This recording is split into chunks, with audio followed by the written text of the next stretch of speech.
Baga jiraatan. Waan miira keessa galee bu'aa baay'ee dubbachuu hin danda'u.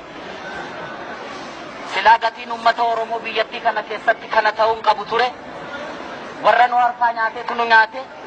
Warra nu harkaa dhugeetu nu dhugee dhiiga keenya dhugee. Waa tokko ragaa sinii ba'a. Kaleessi har'a miti har'i kaleessa miti. Gaafa Harargeetti luka cabsan Wallaggatu okkola. Gaafa Ambootti ajjeesan Shaashamanneetu gumaa ba'a. Uummanni Oromoo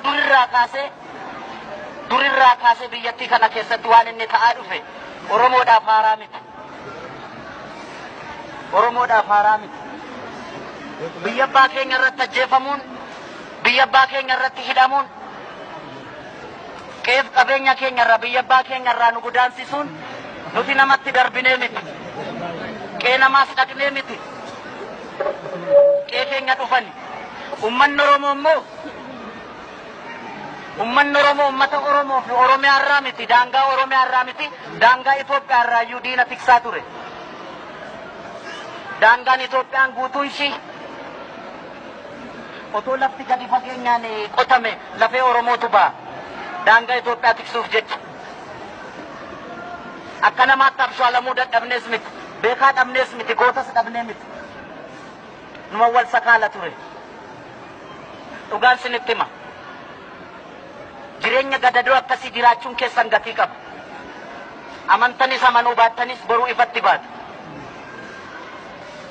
Warra kaleessa dargiin ayyariirraa boombii tarcaasaa turetu har'a aangootti ba'e akkas nu godha.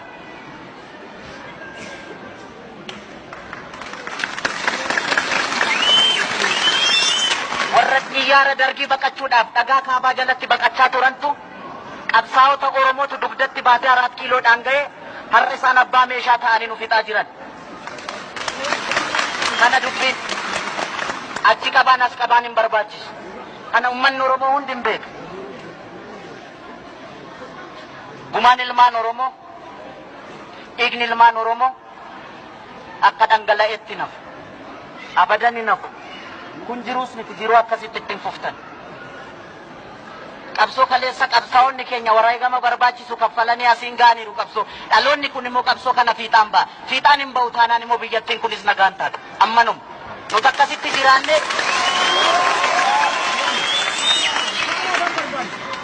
isa dhumaa kanan sinitti himu uummanni Oromoo guutuu Oromiyaa keessatti isin quba qaba. Isin quba qaba kana beekuu qabdan. Kanarra gaasinii ba'a. Uummanni Oromoo bahaa dhiya kibbaa kaaba hundisaa isin quba qaba. Wareegama barbaachisus kaffaluudhaaf uummanni Oromoo yeroo durirraa caala ammatti tokkummaadhaan walidhee qabsoo finiinsaa jira.